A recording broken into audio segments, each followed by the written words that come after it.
On a quiet stretch of highway, a black woman in a gray sedan watches red and blue lights flash behind her, her son humming softly under his headphones in the back seat. She pulls over without resistance, but the officers don't come for paperwork. They come with suspicion in their eyes and force in their hands. The questions sharpen, the commands escalate, and within moments, she's on the ground, bleeding beside her car, her son screaming as he's dragged away. They think they've made an example, but they don't know who she called. They don't know the man heading toward them, a Navy SEAL trained to dismantle threats and never leave his own behind. And when he arrives, everything will change. Before we go any further, comment where in the world you are watching from, and make sure to subscribe because tomorrow's story is one you don't want to miss. The highway was quiet, the kind of quiet that made you check your mirrors more often, even when there was nothing to see but trees stretching long and dark on either side. Renee kept one hand on the wheel and the other resting loosely in her lap, her shoulders slightly tense, despite the calm music playing low through the speakers. The clock on the dash read 9:42. She had told her son's friend's mother she wouldn't stay long. Just a quick pickup and back on the road. And she hadn't. 10 minutes there. 15 at most. Long enough to be polite, short enough to get Malik home, showered, and in bed before 10. In the back seat, Malik sat slouched, his head tilted against the window, his headphones on, the soft blue light of his tablet casting a faint glow across his cheek. He was humming something, barely audible, but Renee recognized it, old Kanye. The kind of music Derek used to play around the house when Malik was younger. The kind with beats heavy enough to stick, but lyrics soft enough for a 10-year-old to memorize. That made her smile for a second, just long enough to exhale and feel the tension slip slightly from her spine. Then the headlights appeared behind her, climbing fast. She checked her rearview mirror. A cruiser, dark, wide, riding her bumper like it had nowhere else to be. No lights, no siren, just there, close, watching. Renee blinked, signaled, and moved to the right lane. It followed. She adjusted her speed, hovering just under the limit. The cruiser stayed locked behind her for nearly a full minute before the red and blues finally lit up. She let out a breath, blinked again, and eased the car over to the shoulder, the tires crunching against loose gravel until the vehicle came to a complete stop beneath a patch of hanging trees. She placed the car in park and tapped the hazard lights. Malik didn't notice. He was still humming, swiping through something on his screen. She didn't say anything to him yet. No need to worry him. Not yet. 2 doors opened. Footsteps, slow and deliberate, echoed through the still air as the cruiser's interior lights flared briefly behind them. Renee rolled her window down halfway and rested both hands visibly on the steering wheel, just like she'd practiced 100 times in her head. She glanced up through the mirror and caught a glimpse of the officers approaching. White, mid-30s. Both tall, with that same rigid posture that never looked casual, no matter how slow they walked. The one on the driver's side stopped just short of the window. The other flanked the passenger side, staying back just enough to stay out of her direct line of sight. She didn't like that. "Evening, ma'am," the first one said, leaning in just enough for her to see the glint of his badge. His tone was stiff, not unkind, but hollow in that way that felt rehearsed. "Mind telling us where you're headed tonight?" Renee nodded slowly, keeping her tone light. "Just headed home. Picked up my son from his friend's house. We're a few miles from the turnoff now." He didn't smile. "What's your name, ma'am?" "Renee Coleman." "You own this vehicle, Mrs. Coleman?" "I do. Would you like to see my license and registration?" "I'd appreciate that." She reached slowly into her purse on the passenger seat, her fingers moving deliberately as she retrieved her wallet, then opened the glove compartment for the registration and insurance slip. She handed them both out the window with a steady hand. The officer took the documents, but didn't look at them immediately. Instead, he studied her face, lingering just long enough for the pause to stretch. Then he turned and walked back toward the cruiser without another word. The second officer remained in place on the passenger side, eyes now flicking toward the back seat. Renee saw him lean forward, just enough to look inside. Malik was still unaware, tapping through the end of a video, a faint smile tugging at the edge of his mouth. The officer knocked on the window. Not hard, but not soft either. Malik flinched and looked up. Renee spoke immediately, clear and firm. "Sir, my son is 10 years old. He's not part of any investigation." The officer didn't respond, just kept staring. She turned in her seat and placed a hand lightly on the back of Malik's arm. "It's okay, baby. Just stay seated and keep your headphones on." He nodded, slower this time, and pulled the headset back over his ears, eyes still darting between the officer's face and his mother's hand. The first officer returned and stood by her window again, now holding her documents loosely between two fingers. "Your registration checks out," he said. But the tone hadn't shifted. "But we had a report earlier tonight about a vehicle matching this description. Same color, similar plate sequence, stolen car, possibly headed this direction. You wouldn't know anything about that, would you?" Renee didn't move. "This is my car. Purchased last year, financed under my name. I just handed you the paperwork." "I know what you handed me," he replied. And now the edge was there, slight but unmistakable. "I'm just doing my job. Mind stepping out of the vehicle for a moment, ma'am?" She blinked. "On what grounds?" "Routine check." She stared at him. "I've done nothing wrong. You said my registration checks out. Ma'am, I'm not going to ask again." And just like that, the air shifted. The polite mask cracked.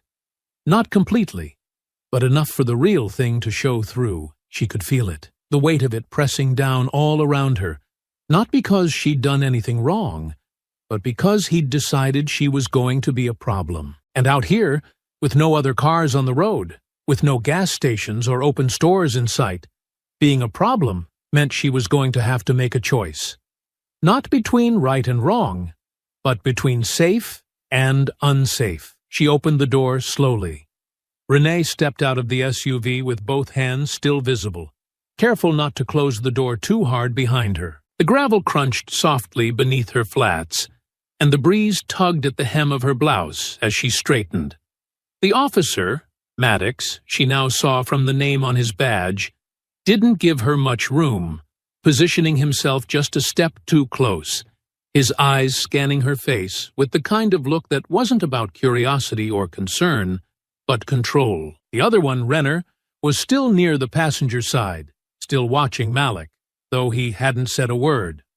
Maddox spoke first. "You said you were coming from a friend's house?" "My son's friend. I picked him up. We stayed 10 minutes. "Which friend?" "His name's Carter. His mom's name is Alicia." He raised an eyebrow. "Got a last name on either of those?" "I don't see how that's relevant." "It's relevant when we're trying to figure out where you've really been tonight." She kept her expression even. "I've told you the truth. I'm driving straight home." Maddox gave a dry smile, one that didn't touch his eyes. "You know, it's funny," he said, glancing back toward the SUV. "A lot of people who steal cars say the same thing." Renee didn't answer. She kept her arms relaxed by her sides, her back straight, her voice calm. "You've seen my license, my registration. Both are in order. You have no reason to believe this vehicle is stolen." He ignored that. "Mind popping the trunk for me?" "I do mind." That got his attention. He tilted his head. "Come again? You don't have a warrant." "I'm not consenting to a search." "Ma'am, you're making this harder than it has to be, and you're pushing past the limits of what's legal." "I've done nothing wrong." Maddox let out a slow breath through his nose and took a step forward, forcing her to shift her weight slightly to avoid contact. "You think this is about legality?" he asked, voice dropping. "Out here, it's about making sure everyone gets home safe. That includes you. That includes your kid. Now, if you've got nothing to hide—" "I don't," she cut in, not loud but firm, "and I don't have to prove that by letting you search my property without cause." For a moment, neither of them moved. Maddox's eyes narrowed just slightly. The moment stretched.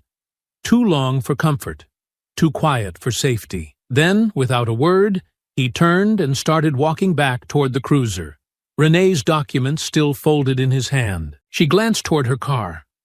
Malik had pulled one headphone halfway off and was watching now, eyes wide, his small face lit only by the soft overhead dome light inside the SUV. Renner finally spoke, his voice quieter, but no less sharp. "Everything all right over there?" "She's being difficult," Maddox said, as he reached the rear of her vehicle. "Might be hiding something." Renee raised her voice enough for both of them to hear. "I'm not hiding anything. I've complied. I've answered your questions.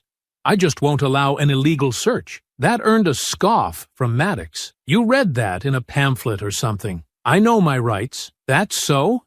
he said, circling now along the passenger side where Renner stood. "Because I think the courts tend to side with the badge, not with roadside lawyers." He reached the rear door and gave it a quick pull. It didn't open. Renee had locked it when she got out. "Unlock the door," Maddox said flatly. "No," she answered. "My son is 10. You don't need to speak to him. You have no reason to question him or remove him from the vehicle." "Ma'am," Renner said now, stepping forward, "we're conducting an investigation." "There is no investigation. You stopped me without cause, insulted me, and now you're trying to intimidate my child." "That's enough," Maddox snapped, raising his voice for the first time. "Unlock the door. Now." Renee took a breath, slow and controlled. "I will not." And just like that, Maddox's hand shot toward his belt. He pulled something from his side, not a weapon, but his flashlight, heavy and metal. He brought it down against the window in a loud, deliberate thump. Not hard enough to break it, but hard enough to send Malik scrambling backward in his seat, his small body curling instinctively toward the middle of the SUV. "Open the door! Stop it!" Renee shouted, stepping forward. But Renner blocked her path. "You're interfering," he warned. "He's a child. Then maybe act like his parent and cooperate." Malik's door clicked unlocked from the inside, the sound small but sharp in the still air.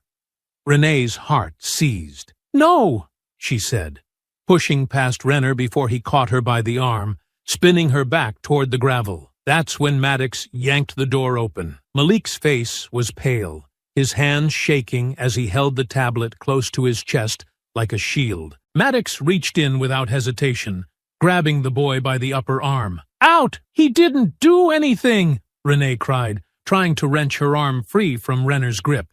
"He's a child!" "He's in a stolen vehicle," Maddox said coldly. "That makes him part of this." Renee stumbled forward, slipping in the loose gravel, but Renner shoved her back hard. She hit the ground with a cry, her knee scraping against the sharp edge of a rock. Malik was out now, dragged gently but firmly by the arm, his feet struggling to keep up, his breathing rapid and shallow. The moment she saw his chest start to hitch, she knew what was coming, the silent kind of panic. The kind that Malik had dealt with during storms, during fire drills, during nights when Derek had been deployed for too long, and the house had felt too empty. His lips were already parting, hands rising as though trying to pull air down into his lungs.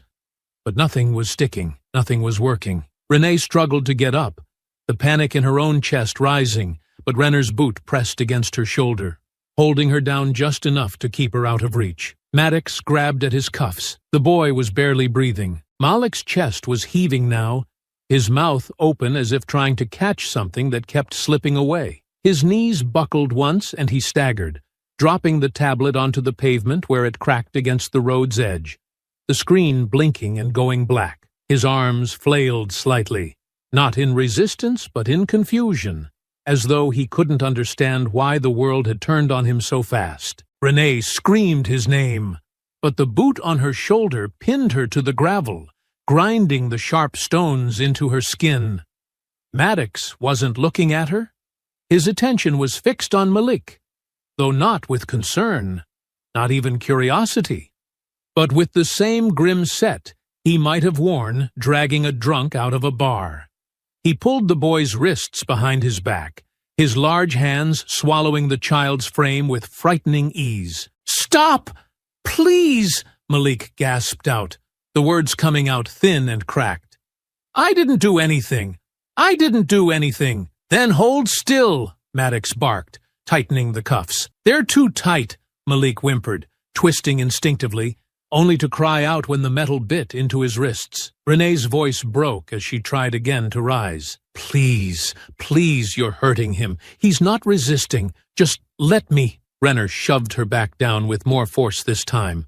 Not enough to knock her out, but enough to steal her breath. She coughed against the gravel, eyes wide with disbelief, the taste of dust and iron creeping across her tongue. Malik tried again to speak, but his voice caught halfway up his throat and collapsed into shallow gasps. His whole body trembled, legs giving way as he sank to the ground, his shoulders hitching in a rhythm Renee knew too well, the spiral that always came before the full shutdown. His eyes darted around wildly now, no longer focused on anyone, his mouth working soundlessly, lips pale and quivering. I can't, he rasped, and his knees folded beneath him, crouched down, but didn't let go. You better stop faking it. He's not faking, Renee choked out, pushing up again with trembling arms. He has anxiety. He's panicking. He needs to breathe. But Maddox didn't release him. I said stop. Malik's head lolled forward. His whole body sagged against the grip that held him upright. I can't see, the boy whispered. I can't see anything. Renee froze. That wasn't panic. That was the edge of something worse. Please, she begged, her voice raw now. Please, he's going to pass out.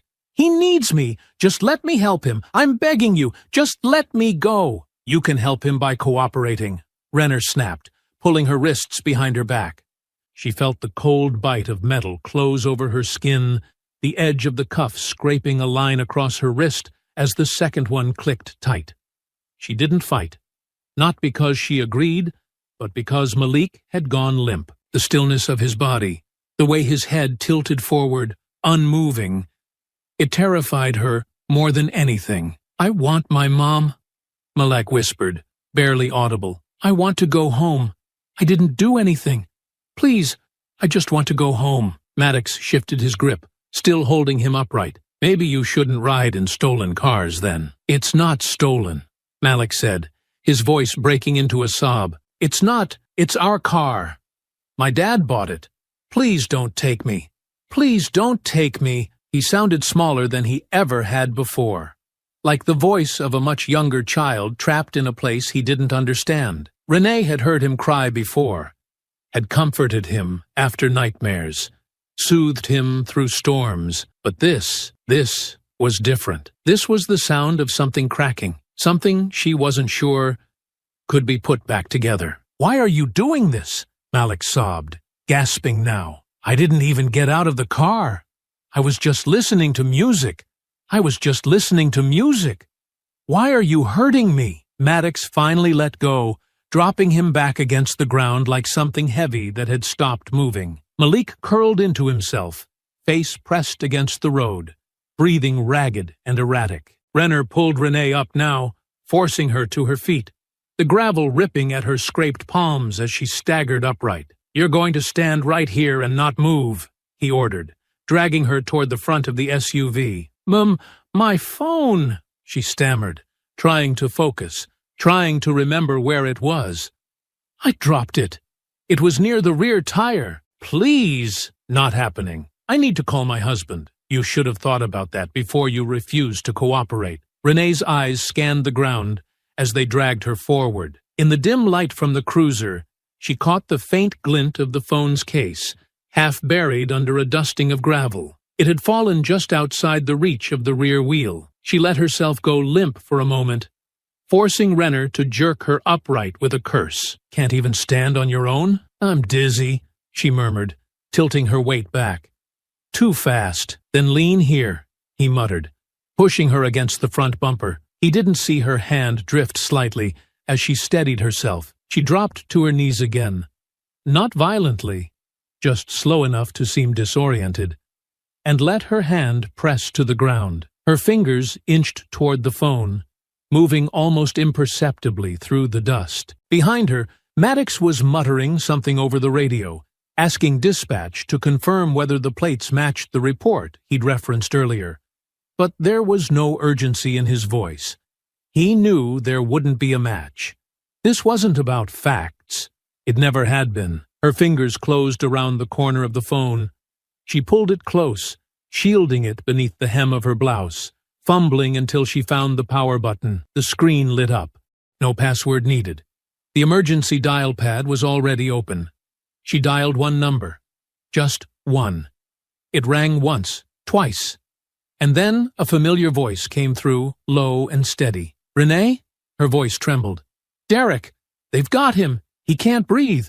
Please, please come now!" She didn't even hear the footsteps until the shadow fell across her shoulder. The voice that followed came too fast, too loud. "What the hell do you think you're doing?" Renner's boot crashed against the ground inches from her knee as he reached down and yanked the phone from her hand. It slipped from her grasp and clattered across the pavement. The call still connected for a heartbeat before the screen went black under his thumb. "I told you no phone," he barked, his voice sharp and clipped now. No pretense of professionalism left in it. "You think this is a game?" Renee opened her mouth, but nothing came out. Her jaw trembled as she raised one hand halfway. A small gesture, not to fight, not to argue, just to show him she wasn't trying to resist. But Renner didn't care. His hand grabbed her by the collar, jerking her upright with enough force to make her stumble. Gravel rolled under her shoes as she tried to steady herself, her shoulder slamming hard into the side of the SUV. From behind the vehicle, Malik let out another sob, louder now, hoarse and broken. He was still on the ground, his wrists bound tight behind his back, his breathing labored, his small frame shaking with every uneven breath. Renee tried to twist toward him, to speak, but Renner grabbed her by the chin, forcing her head to face him. "You think you're special?" he said, his breath hot and bitter as it hit her face. "You think your attitude means we're just gonna let you walk away?" She didn't answer. Her eyes were locked on his, and for a moment, she didn't even blink. She didn't have to say anything. Her silence was defiant enough, and that was what did it. The first blow came from Maddox. She never saw it coming. His fist cracked across the left side of her face, just beneath the cheekbone. The sound, dull and sickening like wet cloth, dropped on concrete. The impact sent her backward, her head whipping to the side, her legs giving way instantly beneath her. She collapsed beside the front tire, her body half-twisted, one hand catching herself just before her head hit the pavement. The other reached up instinctively to her face. Warmth bloomed beneath her palm. Sticky, wet, blood. She didn't scream, not right away. The pain was sharp, but it came second to the shock, to the hollow ringing that replaced every sound. She could feel it, though. The slow, pulsing throb building behind her eye, the sting where the skin had split open under her eye socket, where his ring had carved a line down her cheekbone. Malik screamed for her. "Mom!" She turned, or tried to, but her balance was gone. Her hand slipped on the gravel, and she fell again. This time harder. The pavement scraped her knuckles, the sting barely registering through the haze in her head. "Stay down," Maddox growled, standing over her now. "What the hell is wrong with you?" she gasped, trying to lift herself up again, her vision blurring. "She reached for something," Renner said quickly, not even bothering to look at her as he echoed the lie. "We told her to stop." "I didn't reach for anything," she tried. But her voice cracked halfway through the sentence, the words swallowed by the taste of copper rising in her throat. Malik's cries hadn't stopped. His voice was fraying now, unraveling into jagged pieces. "Please stop. Please don't hurt her. Please. I'm sorry. I'm sorry for whatever we did. Just stop hurting her." Renee forced herself upright, not all the way. Just enough to lift her face out of the dirt. To see her son. He was curled up near the back bumper now, his face twisted in anguish, his knees pulled to his chest, his arms still locked behind him. He couldn't wipe his tears. They streamed down freely, unchecked, cutting tiny rivers through the dust on his skin. Maddox crouched in front of her again. "Here's what's gonna happen. You're going to shut your mouth and stay where I tell you. And your boy's gonna keep quiet before he gets both of you into something you can't walk out of." "You assaulted me," she whispered, her voice shaking with rage and disbelief. You hit me while I was cuffed. That's battery. You know that. You know exactly what this is. No body cam on, he said simply, and shrugged. No one to hear it but you and me. Renner chuckled under his breath, dragging a hand over his chin as if it were all just an inconvenience. I called my husband, she said slowly, forcing the words out past her throbbing jaw. He's coming. Then he can watch you get arrested too. He's not going to let you touch his son. Maddox stood. Then I guess he'll get what's coming too. She didn't speak after that. There was no point. She let her head fall back, just enough to rest against the bumper of her car. Her vision swam. Her cheek throbbed in time with her pulse. Blood trickled past her jawline, down her neck, soaking into the collar of her blouse. Malik had gone quiet now, not because he was calm, but because he was breaking. She could see it. He had retreated into that small, distant place children go when the world is too cruel to understand. And just then, past the sound of Maddox's voice and the buzz of the cruiser's idle engine, she heard it. Far off at first. A low hum. Tires on pavement, growing louder. Not from behind, from ahead. A black SUV, moving fast. No hesitation, no turn signal. Just a blur of headlights slicing down the road like a warning. The hum rose quickly into a roar, gravel and dust spinning in its wake as the SUV surged forward with no signs of slowing. Headlights swept across the scene, locking onto the cruiser, and the officers standing just beyond it. Maddox stepped back instinctively, his hand falling toward his belt, but his fingers hovered there just a second too long, uncertain whether to draw or posture. Renner turned, squinting into the brightness, muttering something under his breath, but neither of them moved with the confidence they'd had moments ago. The vehicle didn't stop gradually.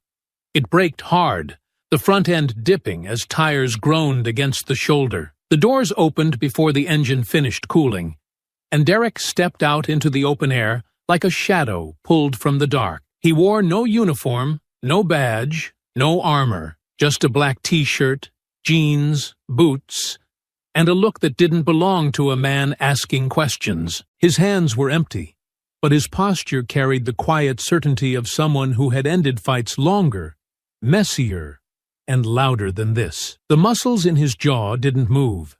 His eyes scanned the scene once, landing on Renee, on the blood on her face, on Malik, curled in the dirt with his hands behind his back, and then on the officers standing there like they still had the right to speak. "Step away from my wife and son," Derek said, his voice calm, too calm, the kind of calm that made both Maddox and Renner straighten just slightly, as if their instincts were whispering things their minds hadn't caught up to yet. Maddox blinked. "Sir, this doesn't concern you." "It does now. She's under investigation.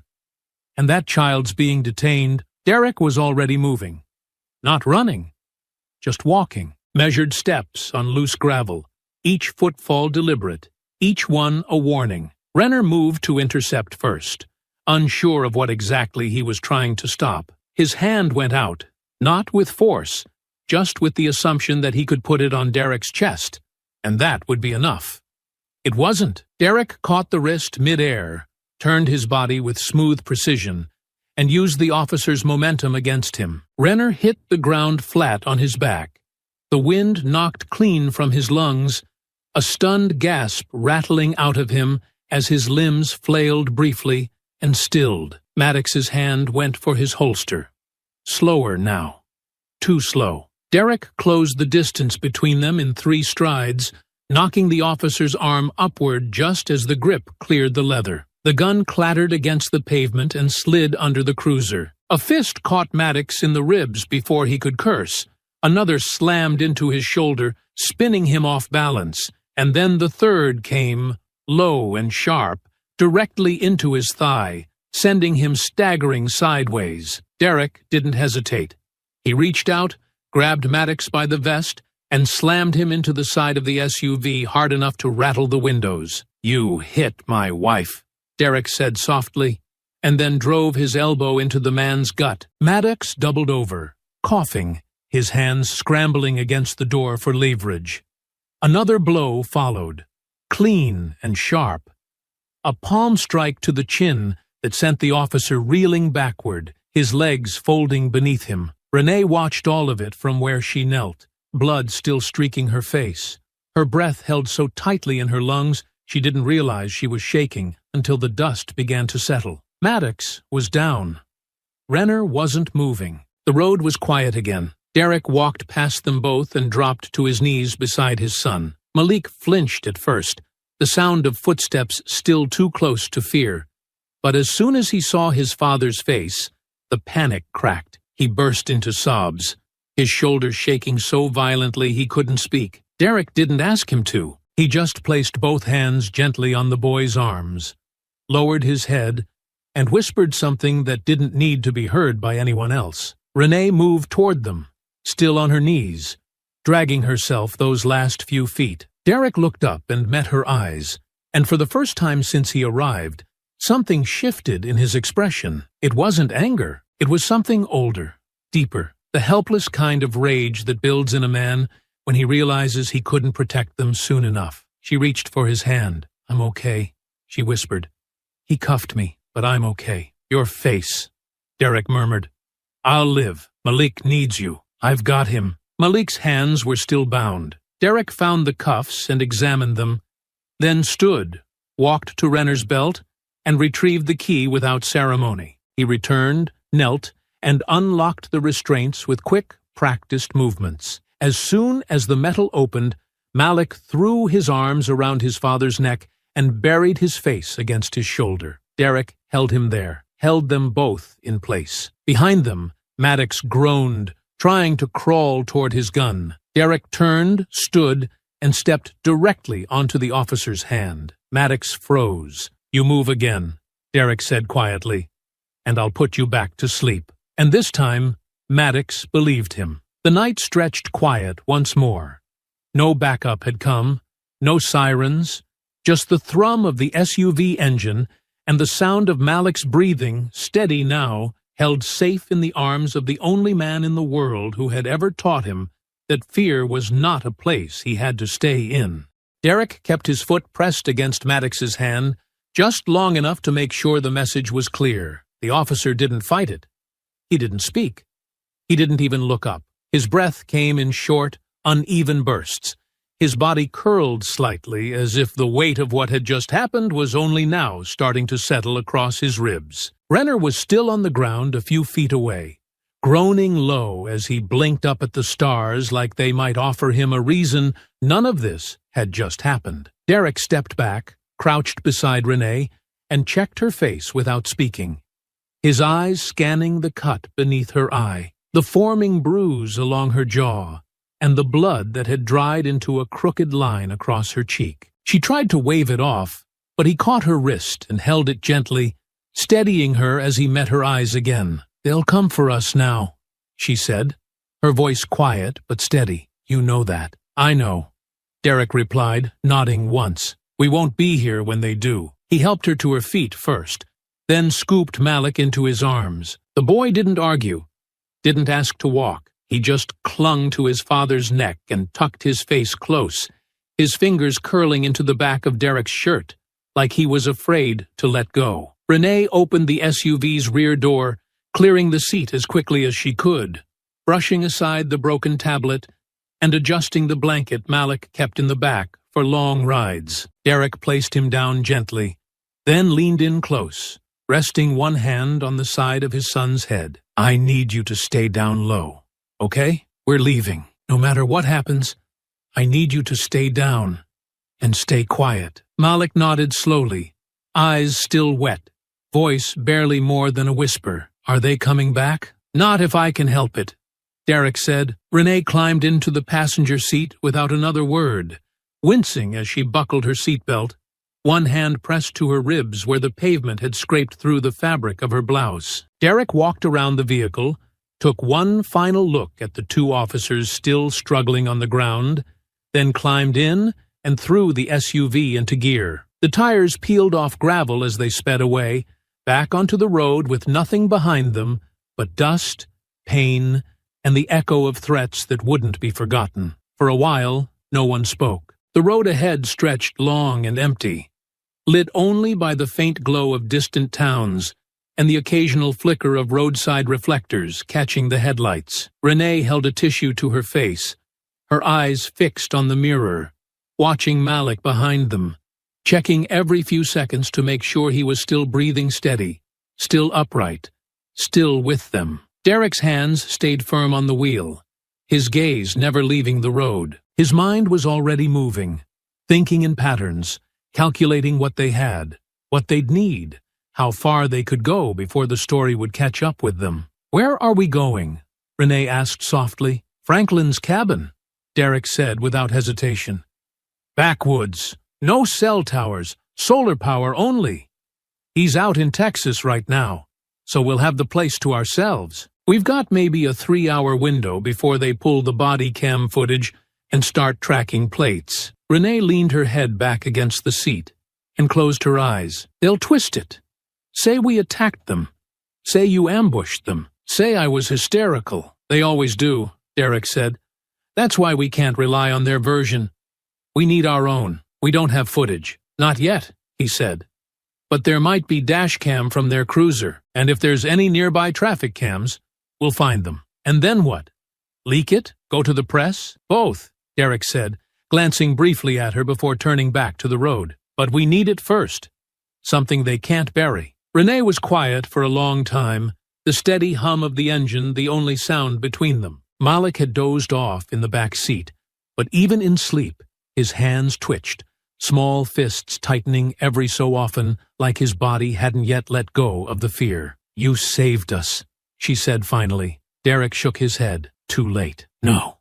You came." He didn't answer, but the way his grip shifted slightly on the steering wheel said more than enough. They reached the cabin just before midnight. The gravel path was hidden between 2 crooked mailboxes and a wall of overgrown brush that hadn't seen a trimmer in years. The place was small, weathered, and tucked deep into the woods, where no patrol car would bother to go unless they already knew what they were looking for. Derek parked beneath the trees and shut off the engine. The silence that followed felt thick, like the whole night had been holding its breath and had only just started to exhale. He helped Renee inside first, guiding her gently to the couch, where she sank down with a hiss of pain. Then he carried Malik in, laid him on the small bed in the corner, and covered him up with the same blanket he'd carried in the back seat. The boy didn't stir. Renee watched from the couch, her fingers pressed against the swollen edge of her cheek. "They'll say we ran." "We did. They'll use that." "I know." She looked up at him. "So, what do we do now?" Derek crossed the room, crouched beside the couch, and rested his forearm on the cushion. "We show the world what they did, on our terms, with our words, and when they come knocking, we'll be ready." Morning came without a sunrise. The cabin was still cloaked in blue-gray shadows, the kind of filtered light that barely cut through the trees. Inside, the quiet was deep. No engines, no sirens, no voices, just the sound of the wind brushing the side of the house and the low, constant rhythm of Malik's breathing as he slept. Derek had been up for hours. He stood near the far window, one hand resting against the worn frame, the other holding a pad of paper covered in notes and street names. His mind hadn't stopped since they'd arrived. Sleep had tried once, crept in somewhere between midnight and 2, but he'd pushed it back, kept himself moving with water and movement and the methodical rhythm of planning. He'd already made a list of surveillance camera locations, cross-checked the likely route that Cruiser had taken before and after the stop, and dug through an old lockbox of tech gear he'd left behind last fall, just in case. Behind him, Renee stirred on the couch.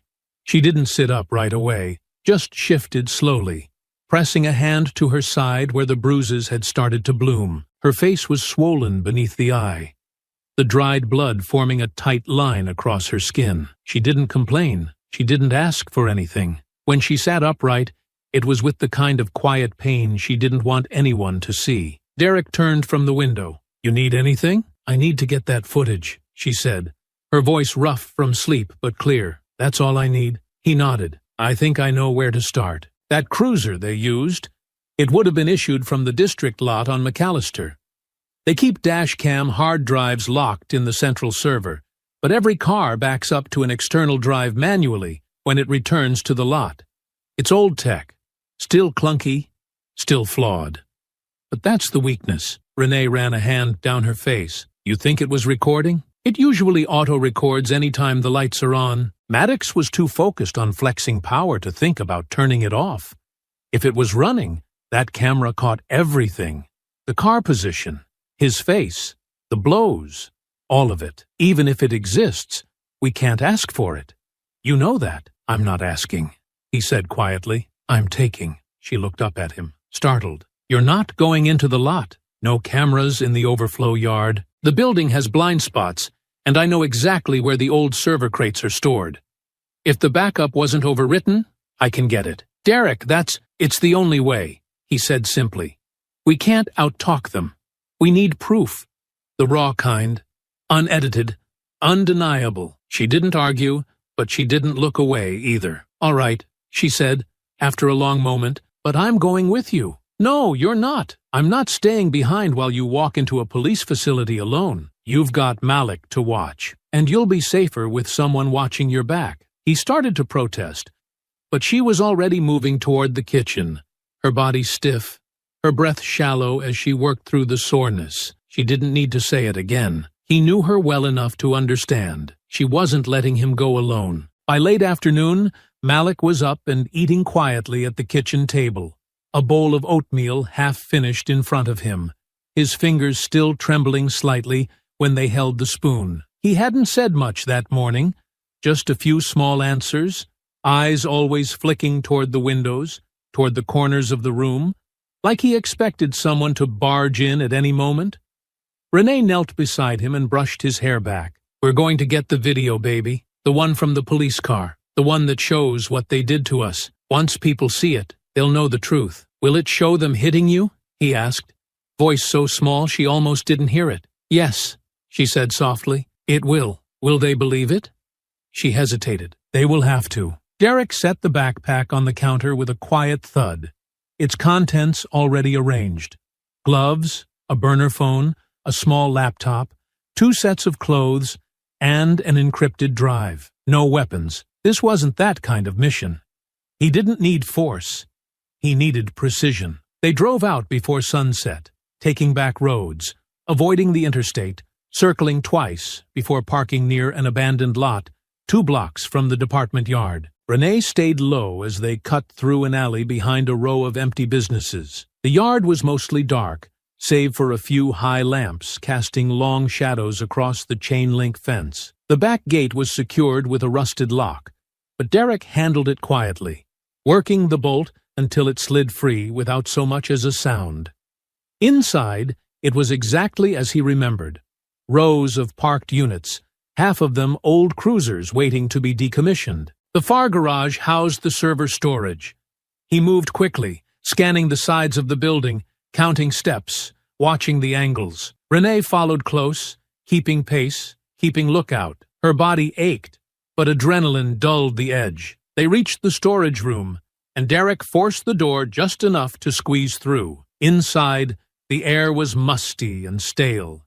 Cables and drives stacked across aging shelves like forgotten relics. He worked fast, pulling records, tracing VIN numbers, locating the matching cruiser from last night's call log. The dash cam drive sat inside a secure dock. Old model, easily detached. He slid it free, wrapped it in cloth, and slipped it into the pack. They left the way they came, quiet, controlled, invisible. By the time they reached the cabin again, the moon was high, and Malik was asleep beneath a blanket with one of Renee's scarves tucked beside him. Derek placed the drive on the table between them and looked her in the eye. If it's on here, he said, they won't be able to lie their way out. Renee nodded. Let's find out. The drive clicked into the port with a soft snap. The room quiet enough that the sound felt louder than it was. Renee sat at the edge of the table, her hands braced on either side of the laptop, while Derek hovered behind her, arms crossed tightly across his chest, his jaw tight with tension, that hadn't eased since they'd returned. A single desk lamp cast a narrow cone of light across the table, its yellow glow flickering slightly as the device began to load. For a long moment, nothing happened. Then a folder opened, unnamed, unstyled, just a long string of letters and numbers. Inside were 3 video files, each time-stamped in sequence. Derek leaned forward and clicked the first one. It started without sound. The cruiser's interior showed 2 silhouettes in the front seats. Maddox in the driver's seat, Renner beside him, both sipping from paper cups. The dashboard clock blinking 9:31 p.m. As the footage rolled forward, the siren lights flicked on, their red and blue reflections washing over the inside of the vehicle. The cruiser accelerated, and a few moments later, the SUV came into view ahead on the road, pulling to the side. Renee said nothing.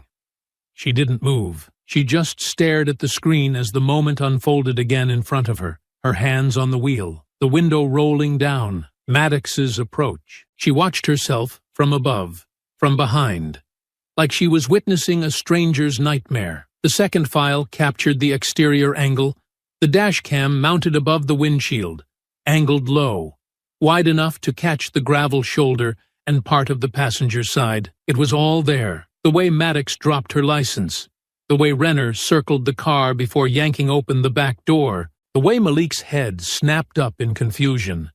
The panic etched across his small face as Maddox dragged him out. Renee watched her own body hit the ground, her voice loud and pleading, distorted slightly by the microphone, but unmistakable in tone and urgency. Then came the strike. Quick, brutal, undeniable. Maddox's fist arcing out of frame, her head snapping sideways. Derek paused the video. He didn't speak. He didn't have to. Renee lowered her eyes to the keyboard, her voice barely a whisper. They'll try to say it was justified.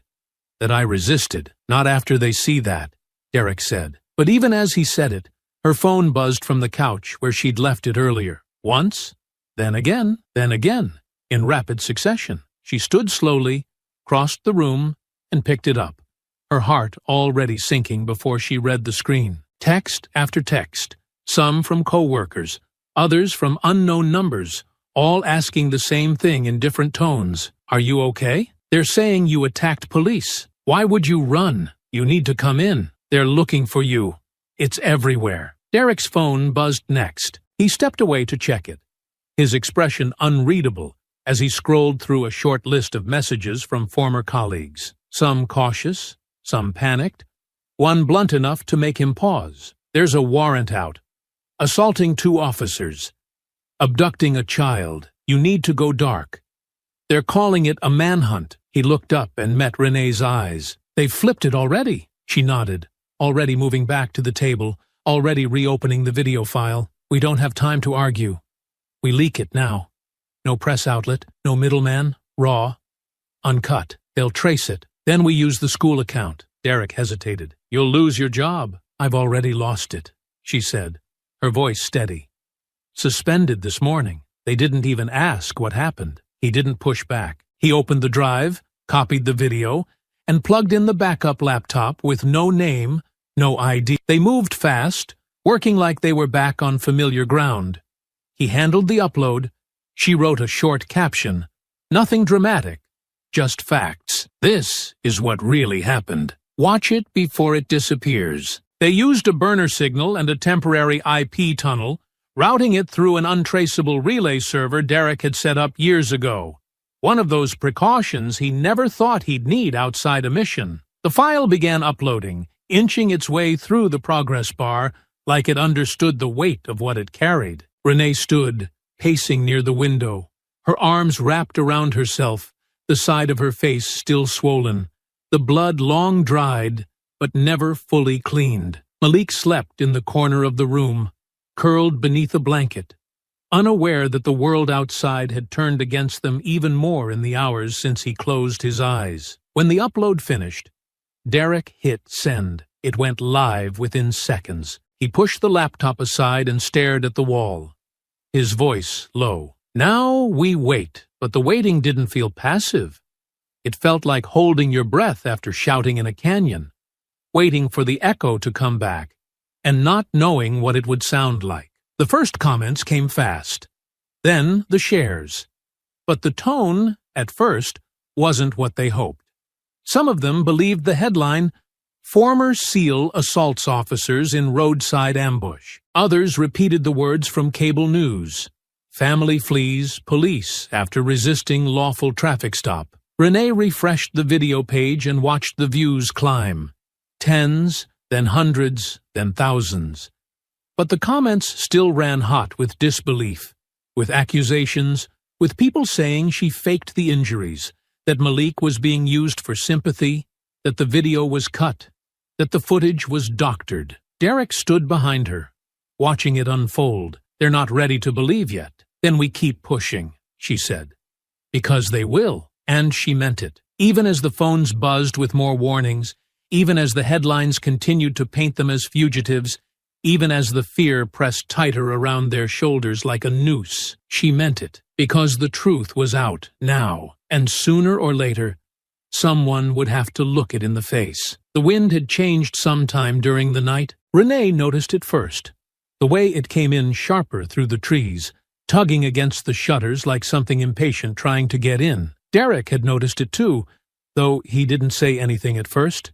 He just stayed near the back window, eyes narrowed, one hand pressed against the old frame, while the other rested near the edge of the curtain, watching the dirt road out front, like it might try to give something away. The video had passed 1 million views by dawn, and with it came pressure, not just from strangers online, but from real places, real threats. 3 burner phones Derek had activated were now buzzing on staggered intervals, each picking up bits of chatter from private forums, dispatch leaks, and back-channel messages from people who knew enough to say something without putting it in writing. There were search patterns being drawn, patrols being reassigned, vehicles marked non-police being sent out under the radar to canvass backroads and rural corners that didn't show up on standard GPS grids. At 8:27 a.m., Derek caught movement. He said nothing, just turned slightly, one finger raised toward Renee, where she stood folding one of Malik's sweatshirts near the couch. She froze, then turned her head carefully toward the window. A white pickup, civilian model, had pulled off the main road and was creeping slowly down the tree-lined path that led toward the cabin. No markings, no sirens, but something about the way it moved made her blood go cold. Derek closed the curtain. "We have to go. Now." Renee moved fast, her voice low as she crossed to the bed where Malik was still half asleep beneath the blanket. "Baby, we have to leave. Right now. No questions. Just put your shoes on and listen to everything Dad says." Malik blinked, confused, but the urgency in her voice cut through the fog. He pulled on his sneakers with shaking hands, while Derek zipped the laptop shut and slid the backup drive into a canvas pouch beneath his shirt. The main power was already off. They hadn't used it since they arrived, but the solar rig in the back would need to be disconnected manually to avoid any signals pinging from stray devices. Renee grabbed the go-bag from behind the couch and threw 2 water bottles inside, then turned toward the back of the cabin. But Derek didn't head for the car. He pointed toward the rear crawl space instead, a low, half-covered root cellar tucked beneath the cabin's foundation, hidden behind a panel of old siding and thick with damp leaves and pine needles. It had been built for food storage during storms. Now it would have to serve a different purpose. He lifted the panel and ushered them both down carefully, helping Renee first, then lowering Malik gently into the narrow space below. It was cold, close, and smelled of wet stone and dirt, but it was silent and dark. Derek followed them in and replaced the panel, pulling it tight from the inside. Above them,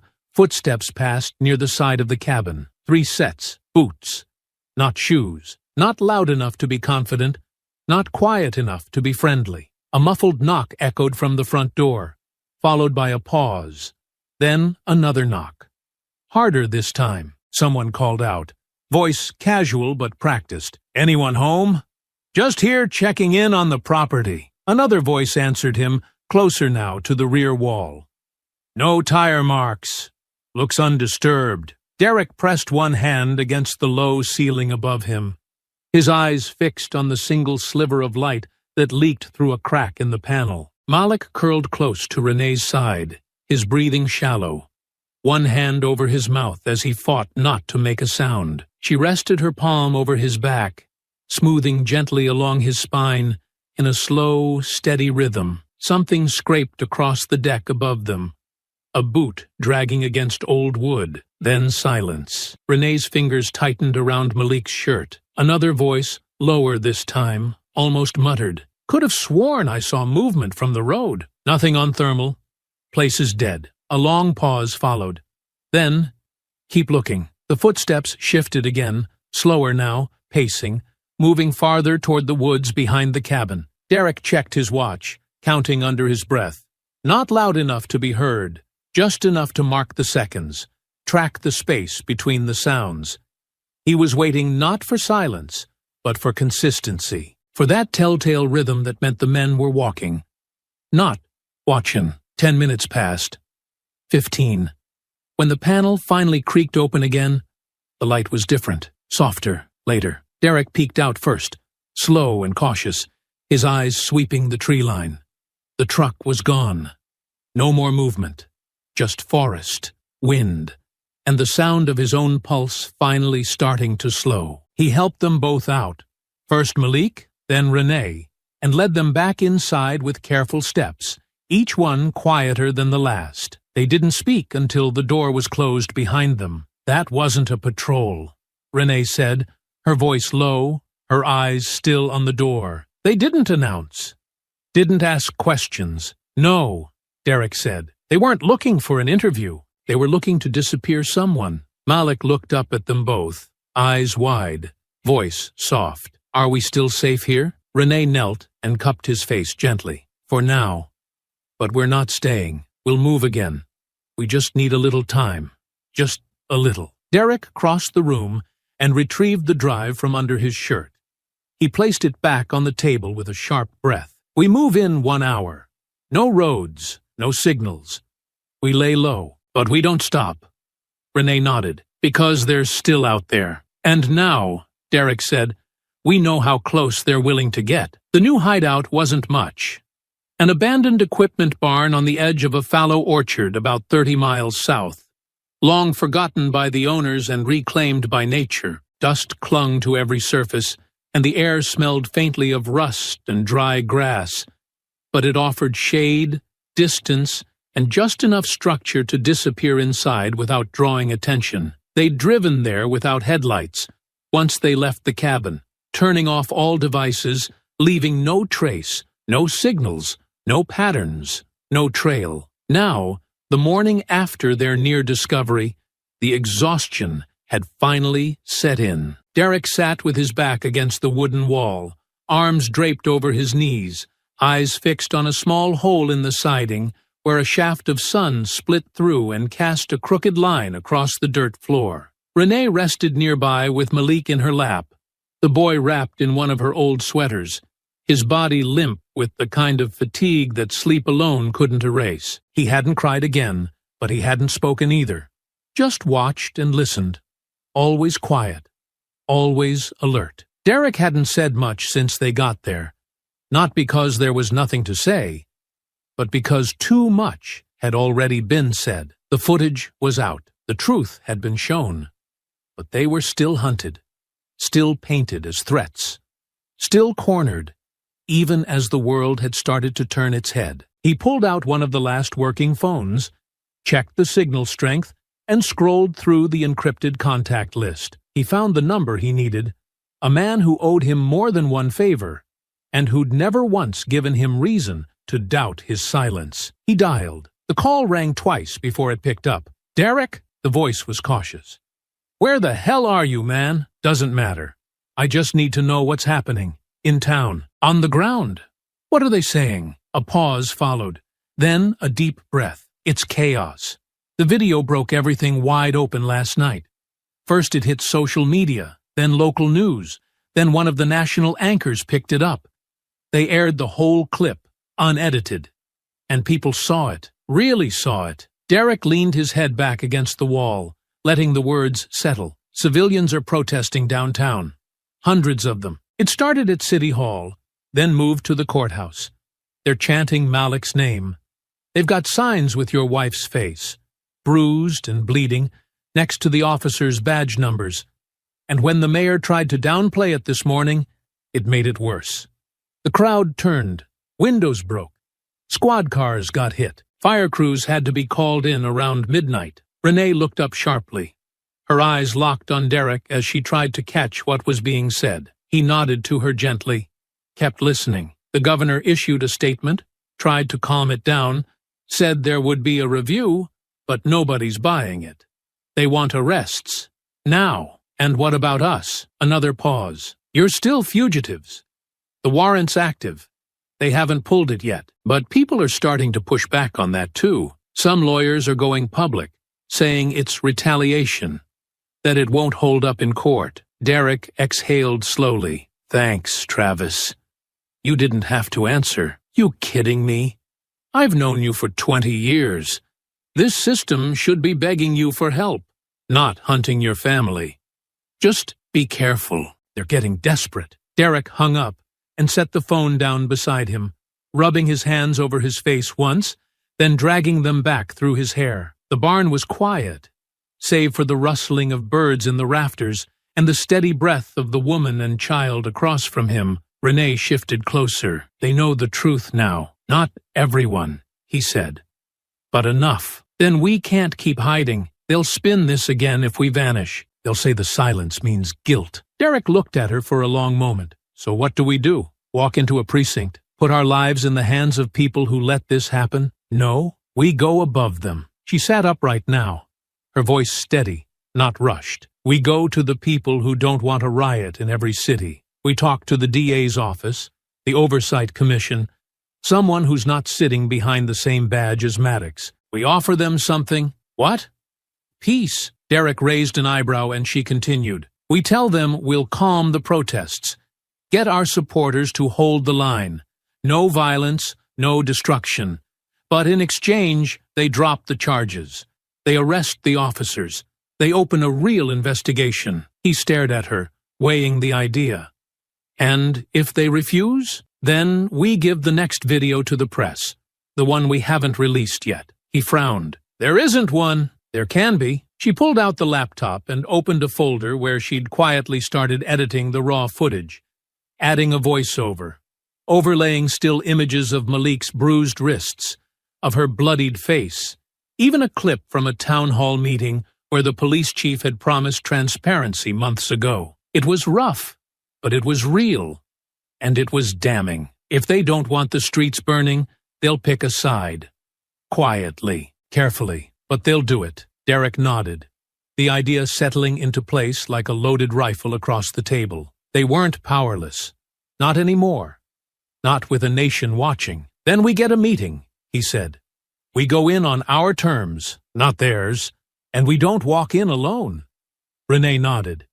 We bring someone with a camera, someone they can't silence, and if they still try, then the country will see it happen. They sat there for a while longer, not moving, not rushing, just breathing, planning, ready now not just to survive, but to win. The barn was still and quiet, but the weight in the air hadn't moved since the night before. The sun had started to rise behind the trees, casting long shadows through the slats in the wood, but inside the air was thick, not from heat or dust, but from the feeling that something was closing in. Derek sat against the far wall, his elbows resting on his knees, phone in hand, staring down at the dim screen as if the silence itself was daring him to break it. Renee was beside him, her back to the post, eyes on the horizon as she watched the early light spill across the dirt. Malik was asleep again under a makeshift blanket, his breathing slow and even, his body finally relaxed after days of tension.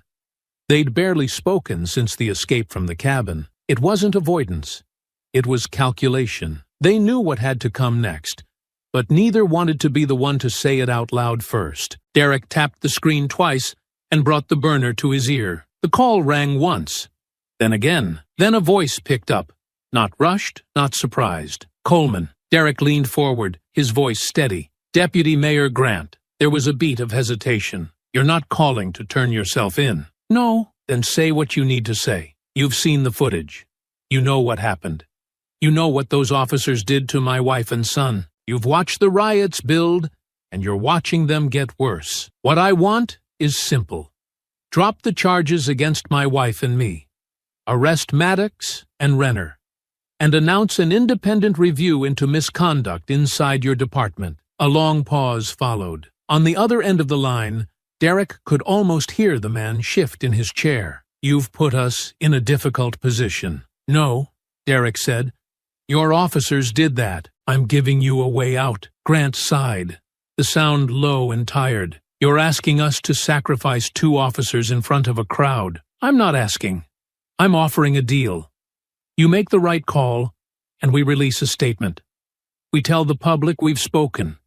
We believe in the process, and we're willing to cooperate with a fair review. You get to keep control. We get justice." Another pause. "We can't just drop the charges." "That's not how it works." "It's exactly how it works," Derek said.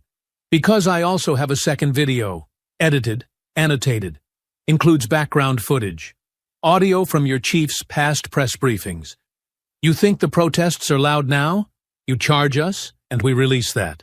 Everything burns. I don't respond to threats. This isn't a threat. It's a truth you're going to have to pick a side on." From beside him, Renee watched carefully, her eyes fixed on the way Derek's shoulders held tension in his muscles, but not in his voice. She didn't say a word, just waited. The silence on the line stretched. Then Grant spoke again. "What are your terms exactly?" "Public dropping of charges. Immediate suspension of Maddox and Renner. A formal public announcement of an external investigation within 48 hours. No quiet moves.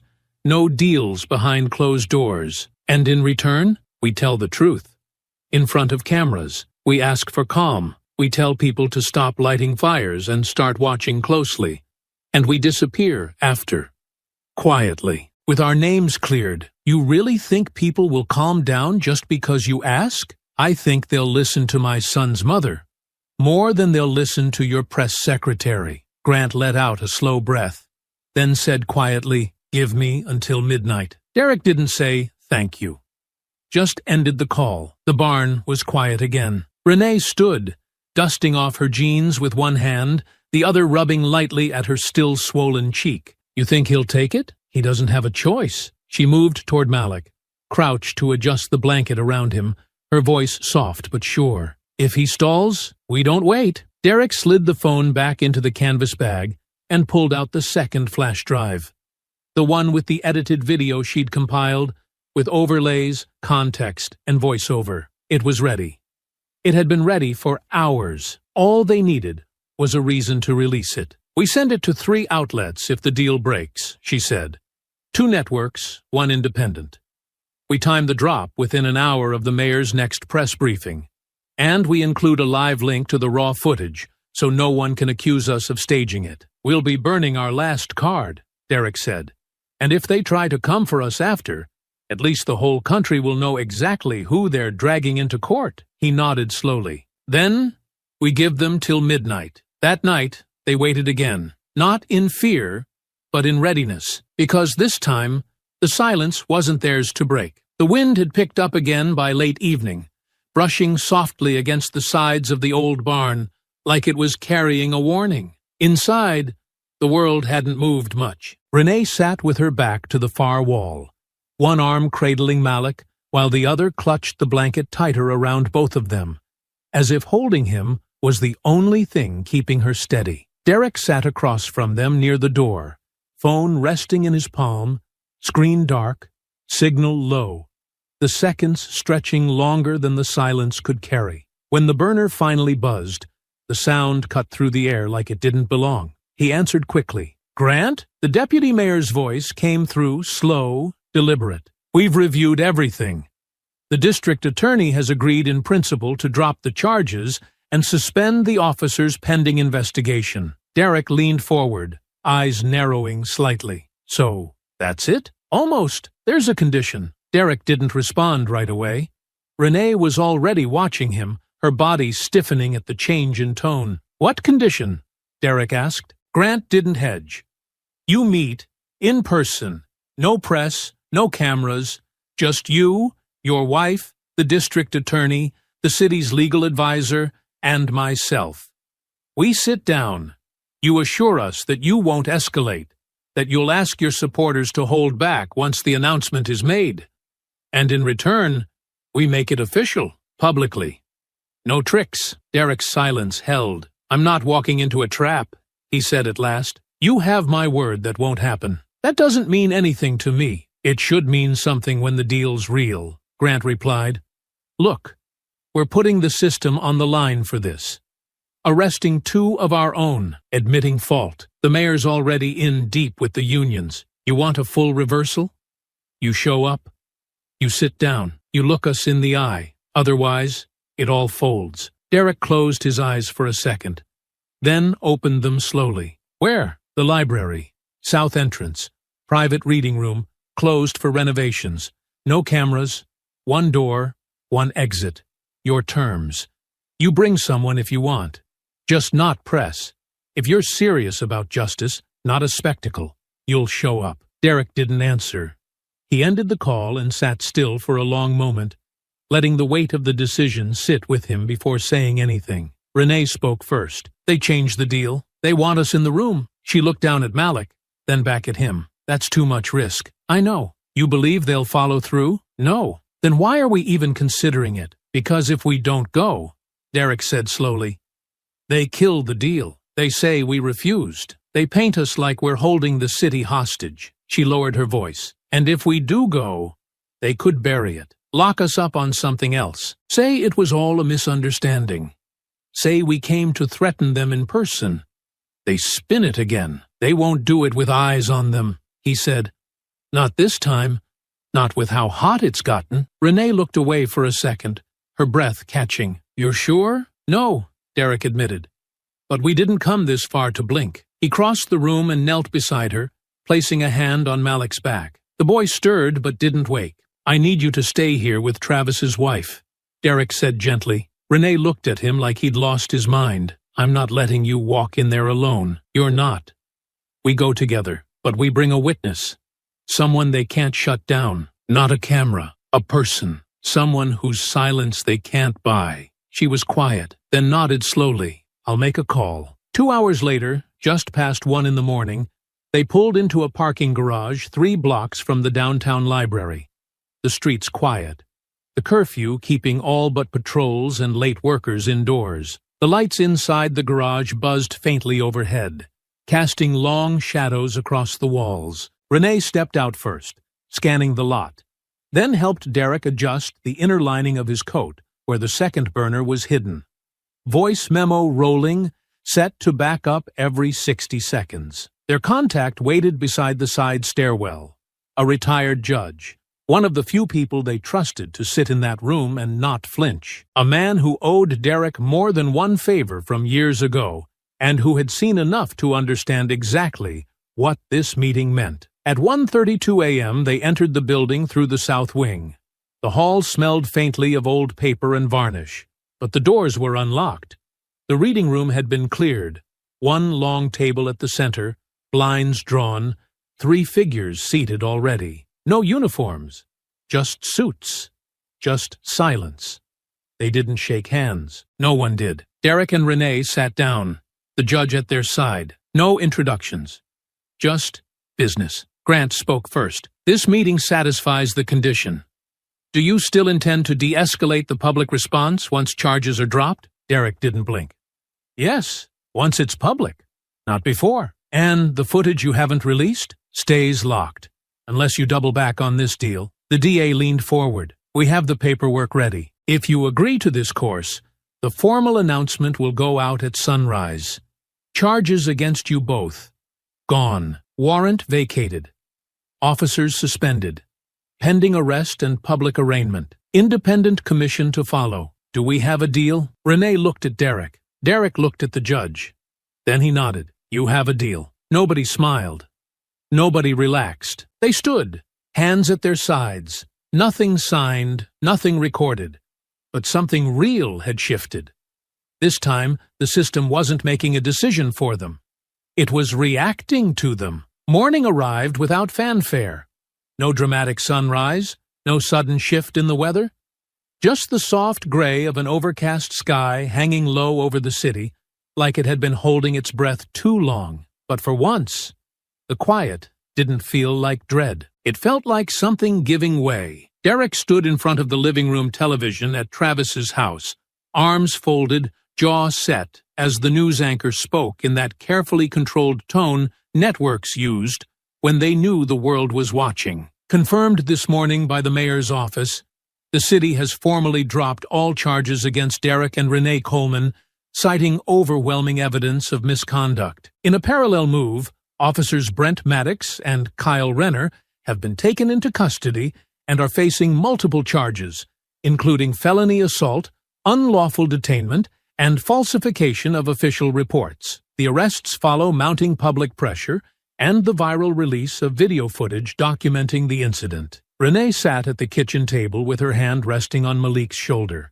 The boy stared at the screen without blinking, a bowl of cereal growing soggy in front of him, his fingers gripping the edge of the chair as though the news might change if he let go. "They said his name," he whispered. Renee leaned down, kissed the top of his head. "Yes, they did, and they're not going to forget it." On the screen, the footage cut to a pre-recorded press conference. Behind the podium stood the police chief, flanked by two plainclothes detectives. No spin, no slogans, just a direct announcement. "We are confirming that the arrest warrants for officers Maddox and Renner were executed at 6:45 this morning. Both individuals were taken into custody without incident and are currently being processed.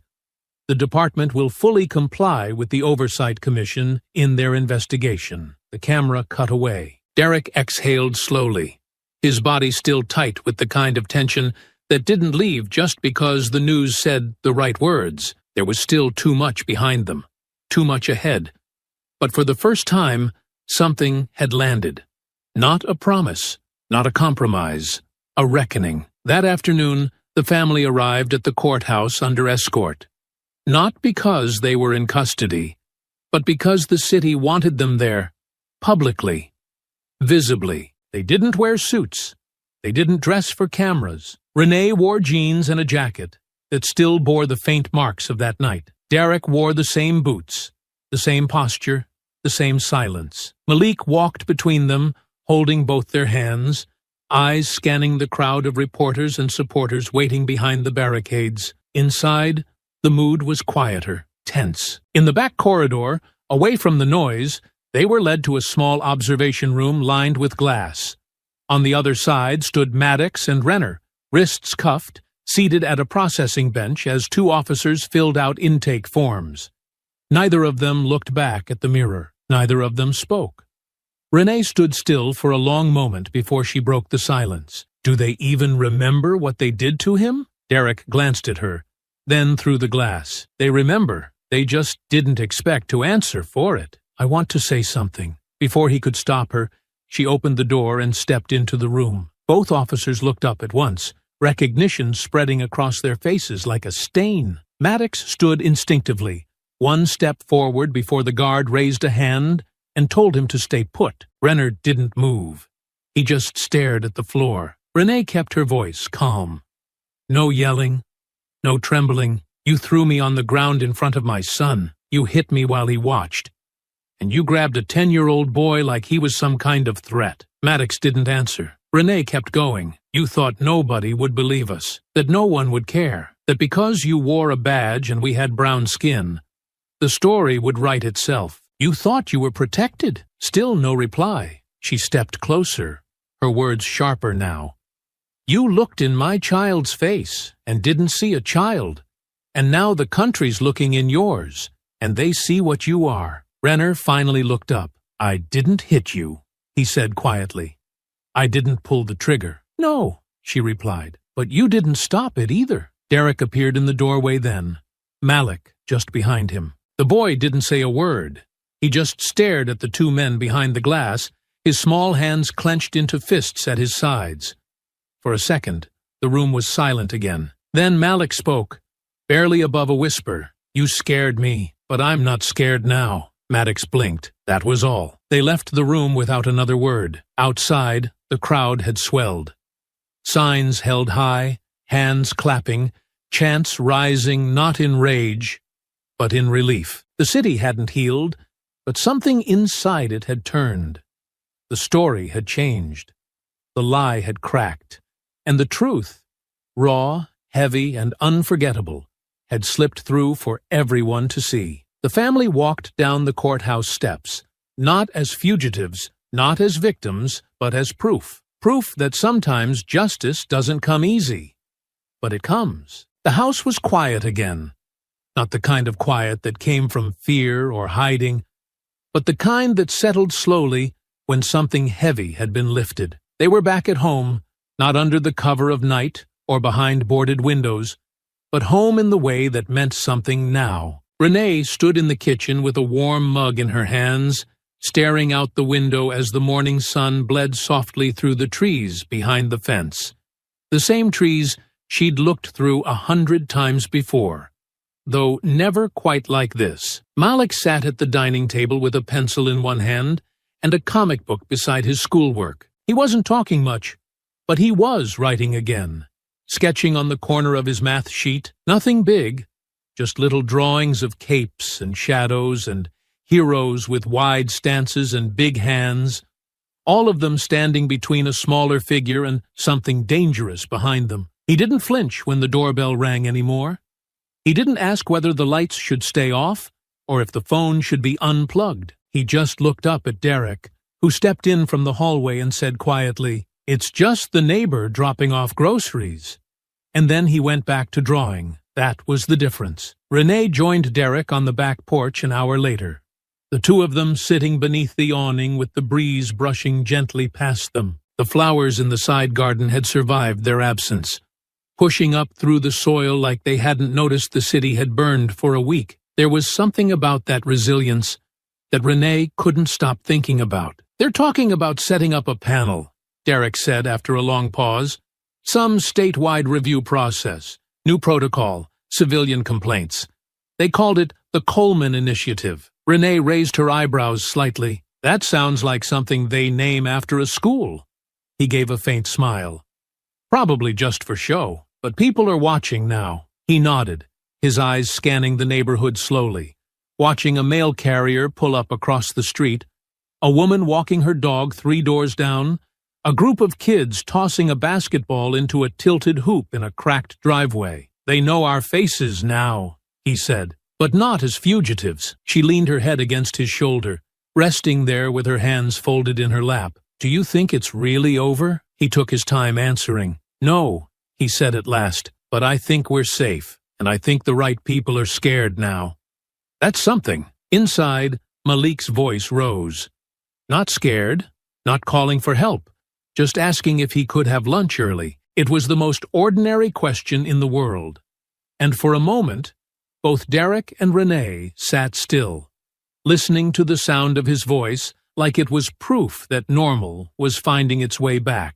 Renee stood first, brushing the back of her hand across her face, not because she was crying, but because the air felt different now, less heavy, less sharp. "I'll make him a sandwich," she said. "You want anything?" "Just water," Derek replied. "I'm good." She stepped back inside, and Derek remained on the porch, eyes drifting up toward the corner of the roof where a security camera used to be. He hadn't replaced it yet. He didn't know if he would. Later that evening, the three of them sat together on the living room couch, the lights low, a movie playing that none of them had picked for any particular reason. Just noise, just movement. Malik curled between them with his head resting against his mother's side, her arm wrapped around him, thumb brushing gently across his shoulder. At one point, he looked up and whispered, "Are they really gone?" Derek glanced at him, then at Renee, and answered quietly, "They're not gone, but they're where they belong, and they can't hurt us anymore." Malik didn't ask anything else after that. He just nodded and turned back toward the screen, letting his eyes drift half shut. Outside, the neighborhood was quiet. Not tense, not waiting, just quiet. And that, finally, was enough. I hope you enjoyed that story. Please share it with your friends and subscribe so that you do not miss out on the next one. In the meantime, I have handpicked 2 stories for you that I think you will enjoy. Have a great day.